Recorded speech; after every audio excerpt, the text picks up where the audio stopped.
다 함께 기쁜 마음으로 하나님 앞에 예배하는 시간이 되기를 바랍니다. 기쁜 마음으로 예배할 때 하나님께서 주시는 은혜가 우리에게 충만하기를 기대합니다. 예배하겠습니다.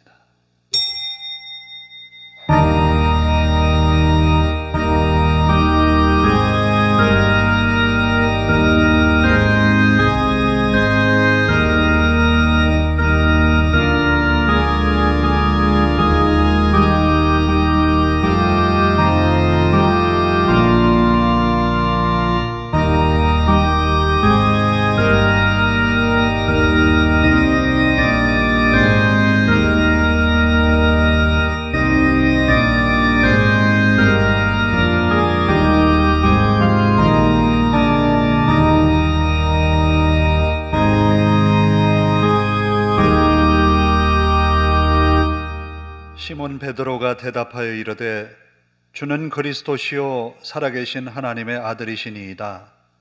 예수께서 대답하여 이르시되 바요나 시몬아 내가 복이 있도다. 이를 내게 알게 한 이는 혈육이 아니요 하늘에 계신 내 아버지시니라. 또 내가 내게 이르노니 너는 베드로라. 내가 이 반석 위에 내 교회를 세우리니 음부의 권세가 이기지 못하리라. 아멘.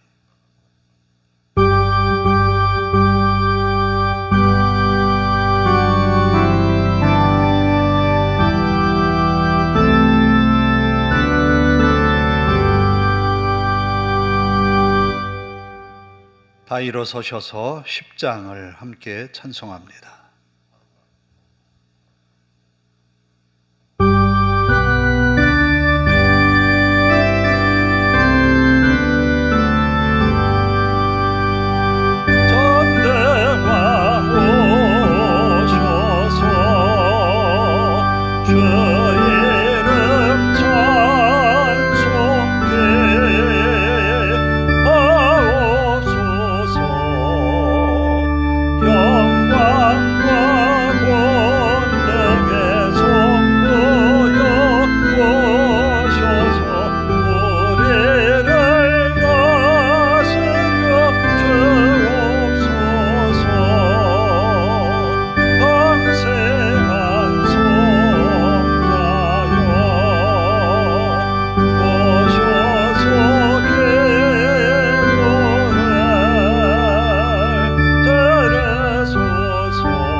교동문은 53번입니다. 53번 시편 121편입니다. 내가 산을 향하여 눈을 들리라. 나의 도움이 어디서 올까?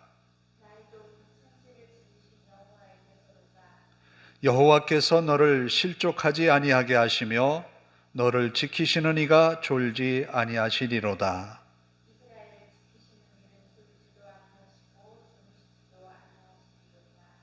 여호와는 너를 지키시는 이시라. 여호와께서 내 오른쪽에서 내 그늘이 되시나니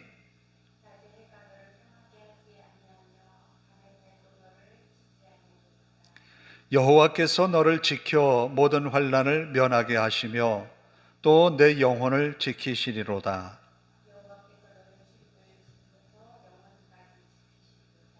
아멘.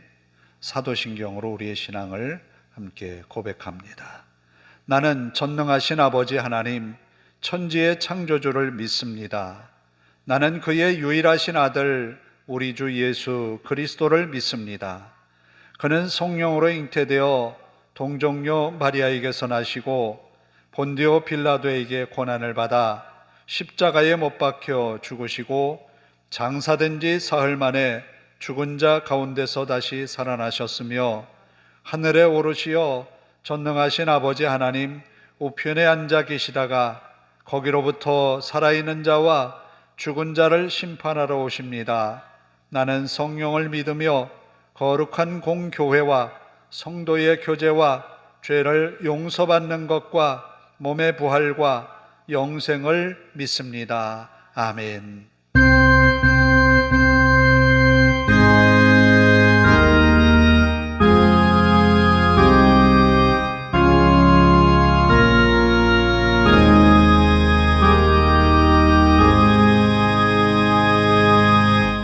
자리에 앉아서 382장을 찬송합니다.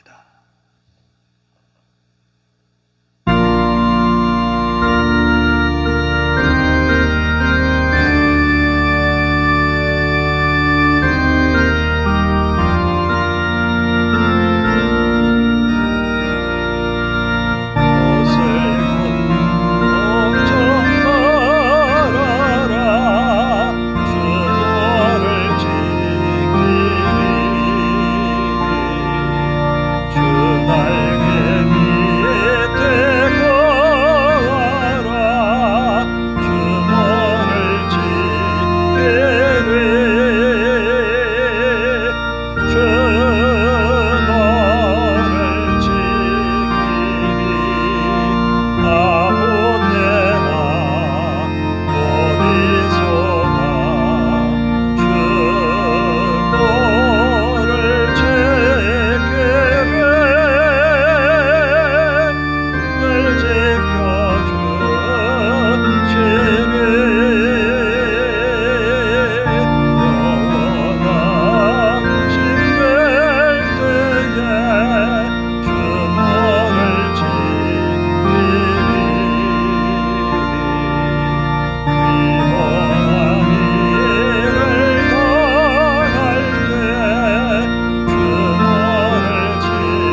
우리와 함께 하셔서 우리의 예배 가운데 영광을 받으시는 아버지 하나님, 마음을 다해 정성을 다해 하나님을 찬양합니다.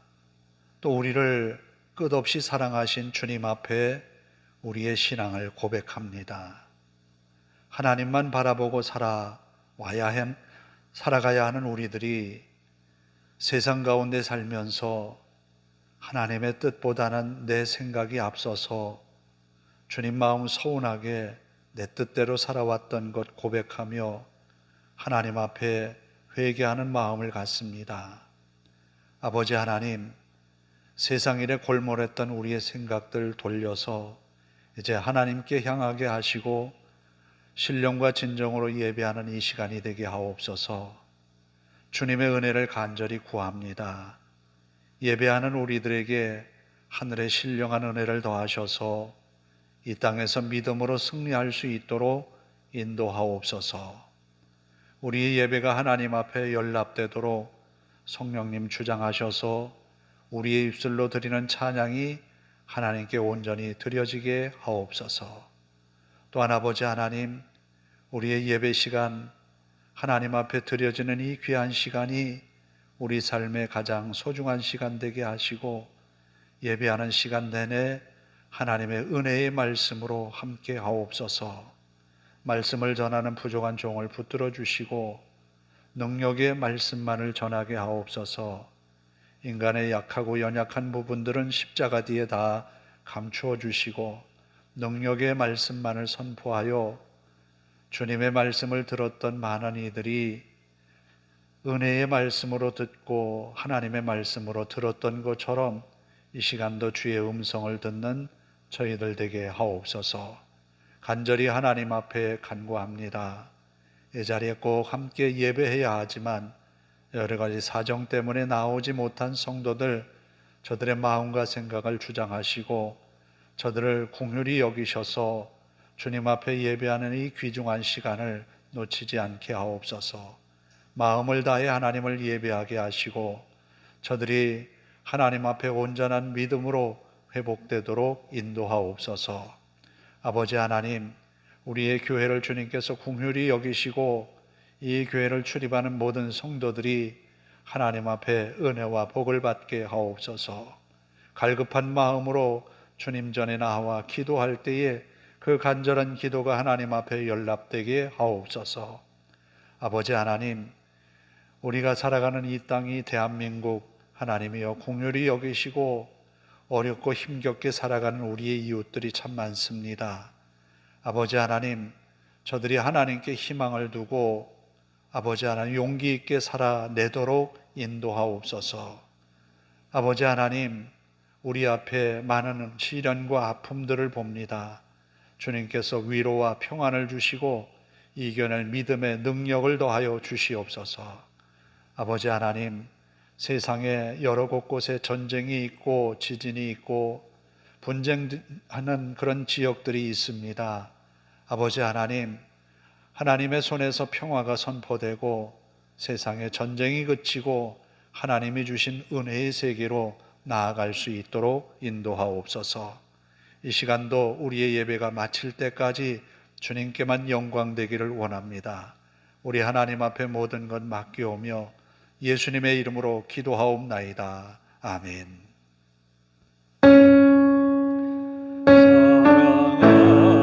사랑하는 자의 영혼 그의 범사여 동본과 잘되고 평안하기를 내가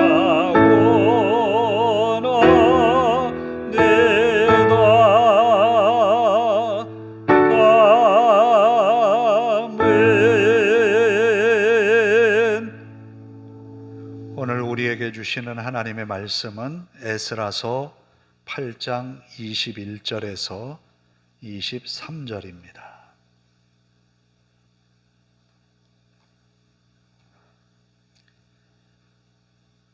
에스라서 8장 21절에서 23절을 봉독해 드립니다. 그때에 내가 아하와 강가에서 금식을 선포하고 우리 하나님 앞에서 스스로 겸비하여 우리와 우리 어린아이와 모든 소유를 위하여 평탄한 길을 그에게 간구하였으니 이는 우리가 전에 왕에게 아뢰기를 우리 하나님의 손은 자기를 찾는 모든 자에게 선을 베푸시고 자기를 배반하는 모든 자에게는 권능과 진노를 내리신다 하였으므로 길에서 적군을 막고 우리를 도울 보병과 마병을 왕에게 구하기를 부끄러워 하였음이라. 그러므로 우리가 이를 위하여 금식하며 우리 하나님께 간구하였더니 그의 응낙하심을 입었느니라. 아멘. 찬양합니다. 유월절 어린 양의 피로.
일주일을 살아간다는 것이 어느 때는 참 쉽기도 하지만 또 기쁘기도 하지만 또 어느 때는 괴롭고 힘든 그런 때를 만날 때도 있습니다.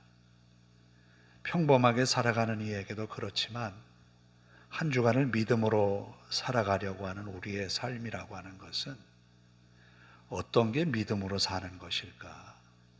믿음으로 살아내었을 때에 우리는 어떻게 세상에 비추어지고 또 세상 사람들이 우리를 바라보는 시각은 어떨까? 또 우리가 그렇게 믿음으로 살아냈는데 과연 하나님이 베푸시는 은혜는 우리에게 어떻게 나타날까? 때로는 궁금하기도 하고 때로는 우리의 믿음을 시험하는 것 같은 그런 생각이 들 때가 있습니다. 이스라엘이 나라가 망하고 모든 유다 나라의 백성들이 바벨론의 포로로 끌려갔습니다. 처음에 끌려갈 때는 참혹했습니다. 여기저기 죽은 시신들이 예루살렘 도성에 널브러져 있는 그런 광경을 보면서 포로가 되어서 신발이 벗겨지고 옷이 벗겨지고 두 손이 묶여서 포로로 끌려갈 때에는 절망적이었습니다. 그런데 막상 바벨론이라는 큰 나라에 포로로 끌려갔을 때에 그들이 바라본 그 나라는 어땠을까? 아마 이런 생각도 가졌을 거예요. 우리가 너무 소극적이었구나. 우리 밖에 나라도 이렇게 큰 나라가 있구나. 고고학자들이 발굴해낸 바벨론에 관한 이야기를 들어보면 지금도 상상하기 어려울 정도로 발전된 그런 모습들을 이야기를 합니다. 물이라고는 찾아볼 수 없는 그런 지역에 멀리 강에서 물을 끌어들여서 공중정원을 만들어 놓기도 하고 거대한 성을 만들어서 정말 사막과 같은 곳에 큰 성을 만들어 사람들이 거주하게 만드는 그런 기술들을 가지고 있었어요. 그런데 가치관의 혼란과 또 하나님께 대한 신앙의 혼란으로 가져왔을 그들에게 어떻게 그 바벨론에서 살아가면서 하나님에 대한 신앙을 지켜갔을까? 그것이 참 궁금하기도 해요. 오늘 우리가 함께 나눌 에스라라고 하는 선지자에 대해서 생각을 해보려고 합니다. 그는 아론의 16대 손이에요. 비록 예루살렘에서 제사장으로 업무를 볼 수 없는, 제사장으로 하나님 앞에 봉사할 수 없는 그런 상황에 놓여 있었는데 예루살렘에 분명히 성전이 있고 그곳에 있었다면 당연히 제사의 업무를 감당했겠지요. 그런데 지금은 예루살렘이 아니라 바벨론에 포로민으로 끌려와서 지금 70여 년이 지난 시점인 거예요.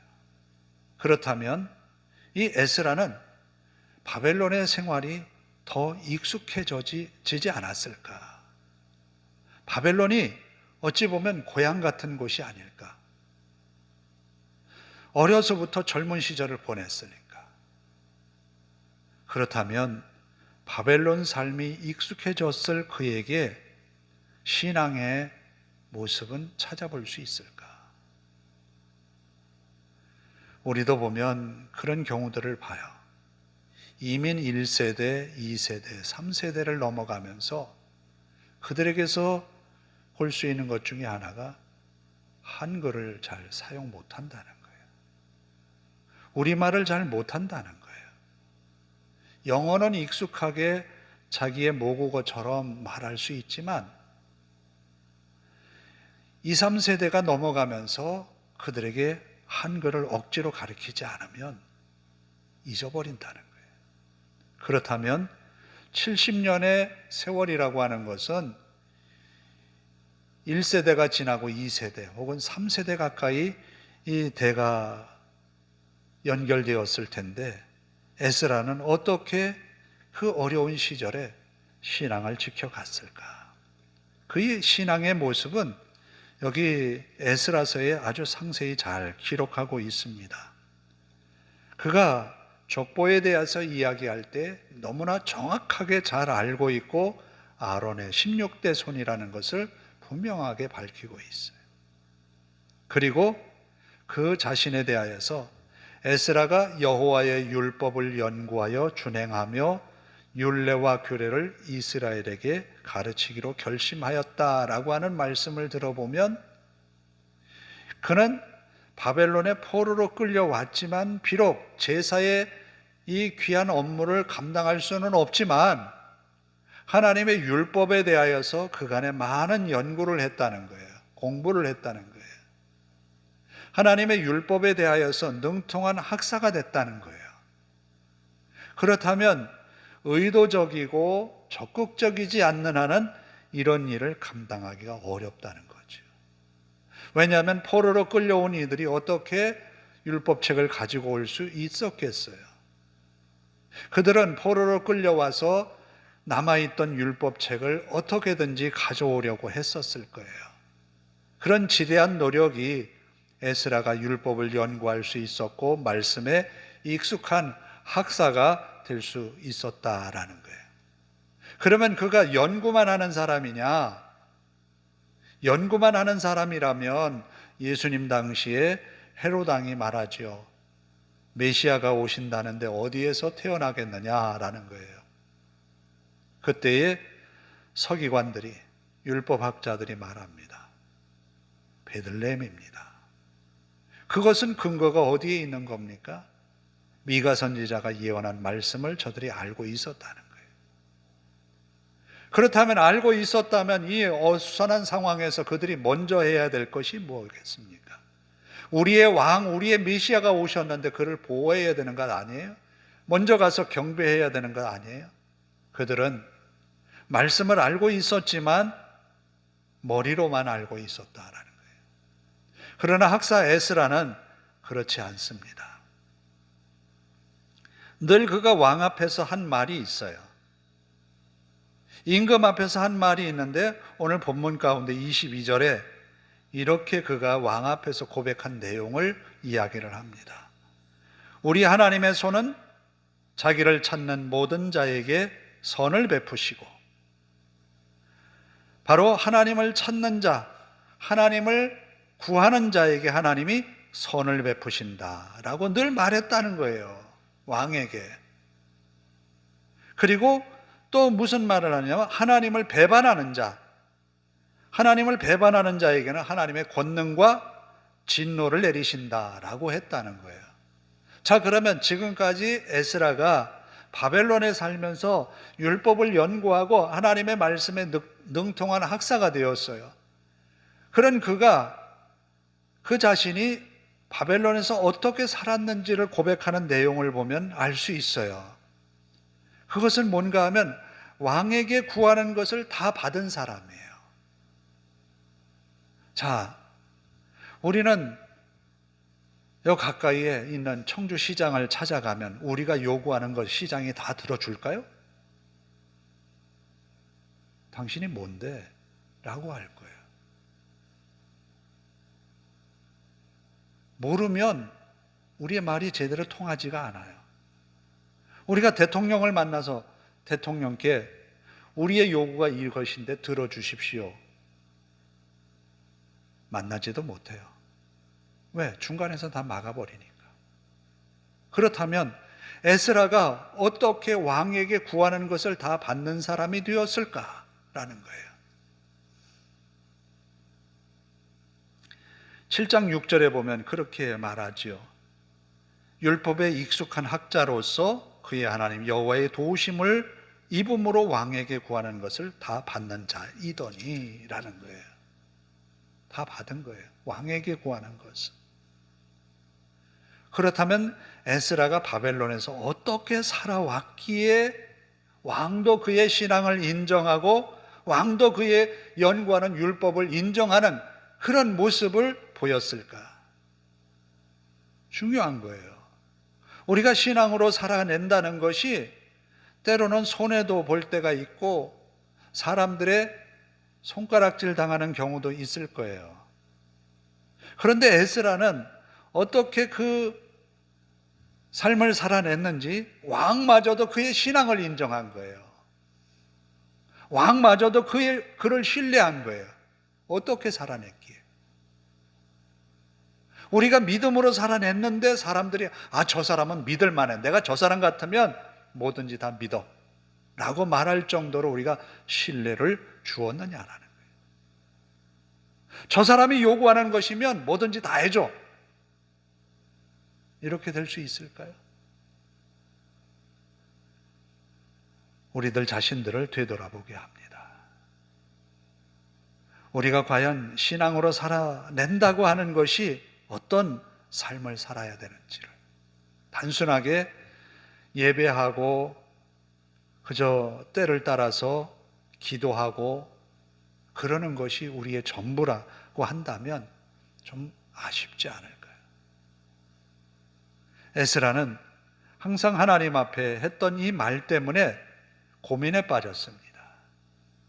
그 고민이 뭔가 하면, 하나님을 섬기는 자에게, 하나님을 가까이 하는 자에게 하나님이 은혜를 베푸신다고 했는데, 지금 에스라를 통해서 2차 귀환자들, 바벨론 포로에서 예루살렘으로 가는데 2차로 귀환하는 사람들을 모집을 했어요.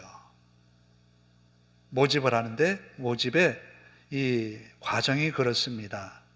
에스라가 예루살렘으로 돌아가려고 마음먹을 때 사람들을 계수해 봅니다. 누구누구 어떻게 모였는지를. 처음에 계수한 사람들이 레위인들이에요. 제사장과 레위인들을 수를 계수해 보는 거예요. 왜 그랬을까요? 우리가 돌아가더라도 하나님 앞에 온전한 신앙이 회복되지 않는 무리라면 아무것도 아니라는 거예요. 그래서 레위인들을 먼저 계수하는 거예요. 하나님을 섬기는 그 귀중한 일들을 감당하는 레위인들이 우리 가운데 없으면 우리는 아무리 돌아가서 나라를 세운다 할지라도 아무것도 아니라는 거예요.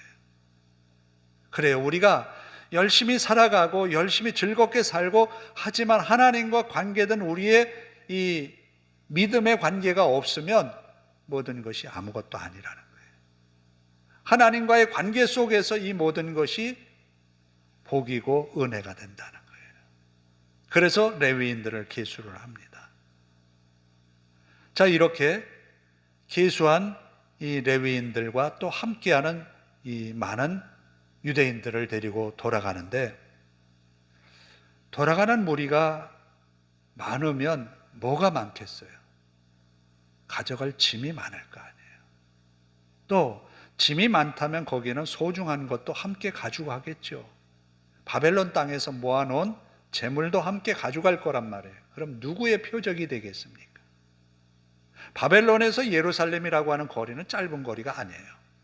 굉장히 긴 거리를 가야 되는 거예요. 지금 같은 세상이 아니니까요. 그때는 이스라엘 백성들이 애굽에서 나올 때에 그들의 후미를 쳐서 노략을 해간 민족이 있는데 바로 아말렉 족속들이에요. 그들은 광야길을 여행하는 사람들을 약탈해서 재물을 취하는 민족이었어요. 그러면 바벨론에서 예루살렘까지 긴 거리를 이동한다면 분명히 표적이 될 것은 뻔한 거예요. 도적들의 표적이 된다는 거예요. 그런데 에스라는 평소에 뭐를 강조를 했습니까? 왕 앞에서 한 이야기가 하나님을 찾는 자에게 선을 베푸신다. 지금 에스라와 함께 이동하는 이 유대의 귀한 자들은 누구를 신앙합니까? 하나님을 믿고 있어요. 에스라가 그렇게 이야기했던 하나님이 함께하는 민족이에요. 그러면 하나님이 이 무리를 지키실 것 아니냐라고 왕이 물어볼 거라는 거죠. 그럼 네가 지금까지 이야기했던 신앙은 뭐냐라는 거예요. 그런 고민에 빠진 거예요. 우리 역시도 그런 고민에 빠질 때가 있어요. 내가 믿음으로 살아왔지만 또 믿음으로 앞으로 가야 될 거지만 과연 이 일이 성공하고 혹은 잘 진행될까? 이런 고민에 빠질 때가 있어요. 그래서 그것이 부족할 것 같아서 사람들에게 도움을 요청하기도 하고 그렇게 합니다. 과연 우리가 어떻게 믿음으로 이 사실들을 극복해낼까? 이것이 큰 문제이죠. 그런데 에스라가 이런 고민에 빠지기까지 지금까지 하나님이 그에게 함께 하셨던 은혜가 있어요. 왕에게 구하는 것은 다 받을 수 있었어요. 그런데 그가 기도하는 중에 하나님으로부터 은혜 받은 결심이 있는 거예요. 그건 뭐냐면 지금 예루살렘에서 성전을 짓고 많은 공사를 진척했는데 그 돌아간 유대인들이 참 힘들더라라는 이야기를 들어요. 그 이야기를 듣고 외면하는 것이 아니라 가야 되겠다라는 거예요. 그들에게 율법을 가르쳐야 되겠다는 거예요. 이런 아름다운 결심이 있는데 그 결심을 이루기 위해서 가려고 하니까 지금의 상황이 벌어진 거예요. 어떻게 할까? 그런 고민에 그가 결단하고 실행한 것이 뭐냐면 오늘 본문 말씀 23절에 그러므로 우리가 이를 위하여 금식하며 우리 하나님께 간구하였더니, 금식을 하며 기도한다고 하는 것은 목숨을 걸고 기도한다는 이야기예요. 때로는 우리의 신앙이 이와 같아야 된다는 거예요. 하나님 앞에 금식하며 기도하는 그런 심정으로 말씀을 지켜나갈 때 하나님이 어떻게 하셨느냐? 응낙하셨다. 하나님이 그 기도에 대하여서 응답하신 거예요. 자, 먼 거리를 감에도 불구하고 안전하게 예루살렘에 당도했다라는 거예요.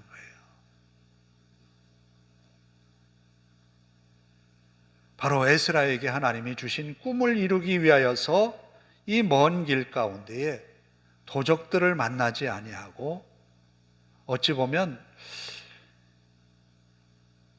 그 모든 길을 피해서 가게 하신 것이 아닐까. 모세가 40년을 이스라엘 백성들을 이끌고 광야를 행진하는 그 여정과 같은 삶이 아니었을까. 하나님이 그들을 철저하게 보호하셨기 때문에. 바로 그래요. 우리가 보이지는 않지만, 우리 눈에 볼 수는 없지만 우리가 고민하면서 믿음으로 살려고 애를 쓰고 결심했던 그 부분들을 이루어 주시기 위해서 하나님은 보이지 않게 역사하신다는 거예요. 그것을 우리는 믿고 사는 거예요. 하나님은 분명히 그 믿음에 응답하시리라 믿습니다. 오늘 시작에 베드로의 신앙 고백을 함께 읽었어요. 제가 바요나 시모나 복이 있도다. 이것을 내게 알게 한 이는 혈육이 아니라 내 아버지, 하늘에 계신 내 아버지라. 베드로의 이와 같은 신앙 고백은 차후에 어떤 결과를 낳습니까? 그는 물불을 가리지 아니하고 복음을 전하기를 애씁니다. 사도행전에 보면 베드로에 대한 이야기가 참 많이 기술되고 있어요. 베드로가 이 얘기 많이 나오는 것은 공회에서 재판받을 때에 나오는 이야기와 이방 지역의 욥바라는 곳에 내려가서 복음을 전하는 상황들, 또 가이사라의 고넬료를 만나는, 이방인을 만나는 장면들이 나와요. 베드로는 유대의 율법에 매여서 한정된 삶을 산 것이 아니라 하나님의 말씀에 의하여서 내가 속되지 않다고 했는데, 깨끗하다고 했는데 잡아먹으라는 거예요. 그래서 고넬료의 가정에 간 거예요. 주는 그리스도시요 살아계신 하나님의 아들이시기 때문에, 그 신앙을 가졌기 때문에 유대주의를 무서워하지 않고 당당하게 어기고 들어간 거예요. 고넬료의 집에 들어가면서 말하잖아요. 우리가 이방인과 교제하는 것은 금지되어 있지만 그러나 하나님이 내게 주신 말씀에 의지해서 들어간다는 거예요. 이것이 그의 신앙 고백에 의해서 몸소 실천되어진 모습이라고 믿습니다. 에스라도 마찬가지예요. 지금 이 많은 백성들을 이끌고 유대로 돌아간다는 거 쉬운 일이 아닌 거예요. 바벨론이 더 익숙한 그에게 바벨론에서 사는 것이 더 편한데 유대로 돌아간다는 거예요. 우리는 그래요. 좀 더 편안하고 행복하고 아름다운 것을 세상에서 많이 찾아볼 수 있어요. 믿음이 아니어도 많은 좋은 것을 찾아볼 수 있다는 거예요. 그러나 그것은 그것으로 끝나지만 하나님을 향한 우리의 열정, 믿음의 열정을 가지고 세상을 살아낼 때 하나님은 덤으로 우리에게 그런 은혜를 주신다는 거예요. 그걸 믿고 우리가 하나님을 사랑하며 살아가자는 거예요. 우리는 우리의 시대를 참 어렵다고 말합니다. 요즘 계속 뉴스를 들어보면서 불안한 것이 있어요. 우리의 젊은이들이 청년 주택에 의해서 이제 집을 얻고 들어갔는데 갑자기 문자가 날아왔다는 거예요. 뉴스에 보니까 주인이 이 집을 감당을 못해가지고 다른 이에게 판다는 거예요. 사든지 아니면 뭐 손해를 보든지 하라는 거예요. 황당하기 그지없는 그런 시대예요. 어느 한 곳에 마음 두고 안심을 할 수 없는 그런 시대인 것 같아요. 우리의 시대가 어렵다는 것 압니다. 그러면 에스라는 그 시대 포로민으로 살아가면서 우리보다 더한 조건의 어려운 시대를 살아가지 않았을까? 우리의 믿음의 선배들은 마찬가지예요. 어려운 시대를 살았어요. 그렇지만 끝까지 믿음을 지켰다라는 거예요. 그 믿음을 지켜 나감으로 인하여서 하나님의 교회가 든든히 세워졌고 그들을 통하여서 하나님의 살아계심을 우리에게 보여주셨어요. 우리들도 하나님의 살아계심이 우리의 삶을 통하여서 증거되기를 원해요. 분명히 우리를 통하여서 하나님은 역사하실 거예요. 에스라가 금식하며 기도하였던 것처럼 우리가 우리의 헌신을 다짐하면서 믿음으로 살아야 되겠다고 하는 결심들이 우리 삶에 많은 변화를 가져오리라 믿습니다. 하나님이 그런 우리를 통하여서 역사하시고 은혜 베푸시는 하나님으로 우리에게 나타나심을 믿습니다. 기도하겠습니다. 아버지 하나님, 에스라가 살아갔던 그 시대에 참 어렵고 힘들었던 시기, 포로민으로 끌려가서 그 나라의 삶에 익숙해졌을 때에 하나님은 그 약속의 말씀대로 70년이 지나 유대로 돌아갈 수 있는 기회를 저들에게 주셨습니다. 바벨론의 문명의 그 세계가 더 좋고 아름다웠지만 하나님이 계신 하나님의 성전을 다시 회복하기 위하여서 믿음으로 일어선 저들입니다. 그런 그들이 하나님 앞에 결심하고 돌아갈 때에 에스라는 하나님을 믿는 믿음 때문에 걱정합니다. 왕에게 군대를 함께할 보병을 군사를 요청할 수 없었기에 하나님은 그의 간절한 기도에 응답하셔서 안전하게 유대로 돌아갈 수 있었습니다. 오늘 우리들이 하나님 앞에 믿음의 귀한 꿈을 가지고 기도할 때에 하나님은 우리의 꿈 가운데 인도하셔서 선하신 아버지의 뜻이 우리 가운데 이루어짐을 믿습니다. 아버지 하나님, 성도들이 한 주간을 살아가는 동안 주님께서 눈동자와 같이 지켜주시고 인도하옵소서. 믿음으로 살아가려 결심하는 그 결심들이 믿음의 결실로 맺어지게 하옵소서. 성도들이 열심히 땀 흘려 수고하고 애쓴 모든 일들이 하나님이 함께 하신 일들이 되게 하시고 하나님의 은혜 속에 늘 승리케 하옵소서. 우리 하나님 앞에 모든 것 맡겨오며 예수님의 이름으로 기도하옵나이다. 아멘. 400장을 찬송합니다.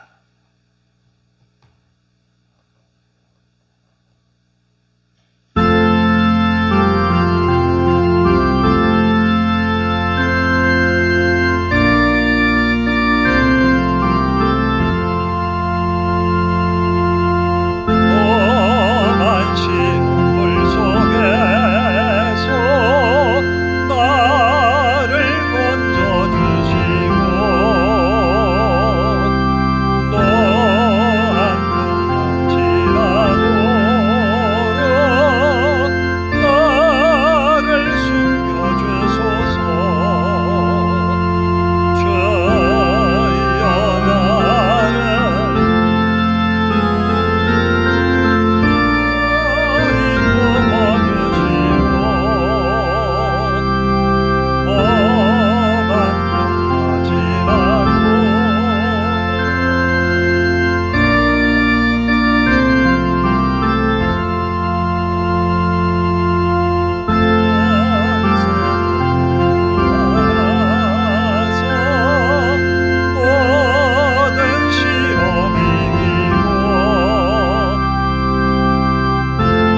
일조원금 황성식 이영 집사님 드립니다.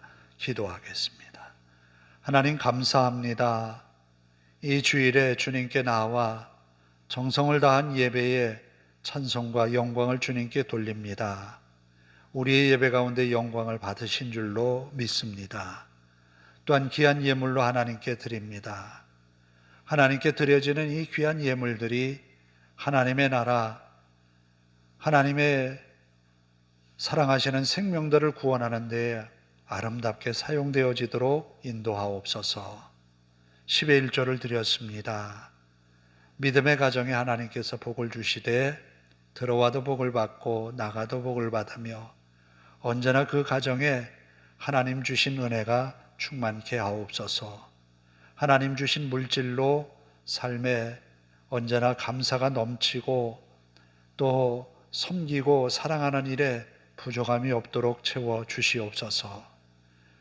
주일원금을 하나님께 드렸습니다. 드려진 귀한 예물 하나님께 연락되게 하옵소서. 이 예물 쓰여지는 곳마다 주님의 영광만 나타나게 하옵소서. 감사드리며 예수님의 이름으로 기도하옵나이다. 아멘. 광고 말씀을 드립니다. 아직도 우리가 코로나 때문에 우리 예배가 많이 힘들었던 그런 시간들의 공백들이 길어서 많이 힘든데 함께 열심으로 예배하는 그런 시간들을 채워가시기를 바라고 개인적으로도 경건의 시간을 꼭 함께 가질 수 있기를 바랍니다. 다 일어나셔서 53장 찬송 부르고 기도하고 축도로 예배를 마칩니다.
기도합니다. 하나님, 한 주간 우리들이 믿음으로 살아내는 한 주간 되게 하옵소서.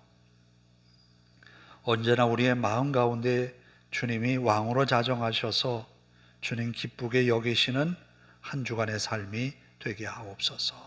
또 우리가 꼭 해야 하는 한 주간의 일들 위에 은혜를 주시어서 잘 감당케 하옵소서. 함께 통성으로 기도합니다.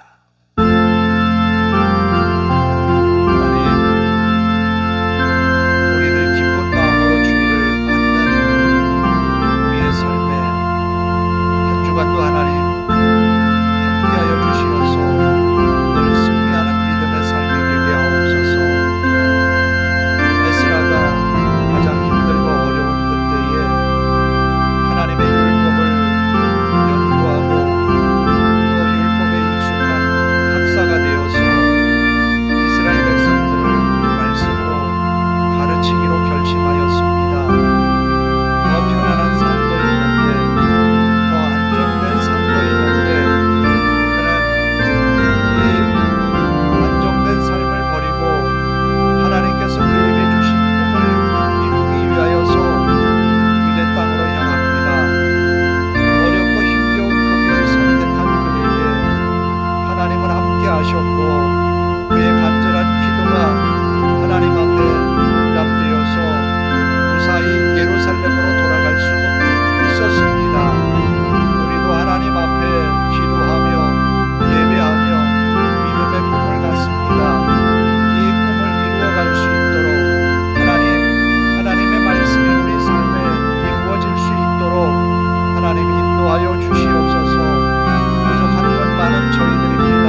자비로우신 아버지 하나님 감사합니다.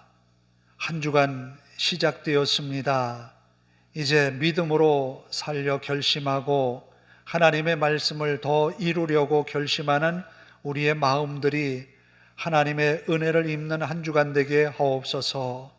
에스라가 하나님 앞에 금식하며 기도할 때에 하나님은 그들의 여정을 지켜주셨고 안전하게 예루살렘으로 돌아가 하나님께서 예비하신 은혜의 삶을 살아가게 되었습니다. 오늘 우리도 한 주간 믿음으로 살기를 간절히 소원하오니 하나님이여 은혜 베푸소서. 성도들의 하는 모든 일들이 은혜 중에 형통케 하옵소서. 하나님의 말씀을 이루며 살아내는 삶이 복되게 하옵소서. 하나님이 우리와 함께 하셨습니다 고백하는 한 주간의 삶이 되게 하옵소서. 예수님의 이름으로 기도하오며 이제는 우리 주 예수 그리스도의 은혜와 하나님 아버지의 극진하신 사랑하심과 성령님의 감화감동 교통하심이 이제로부터 영원토록 함께 하시기를 간절히 축원하옵나이다. 아멘.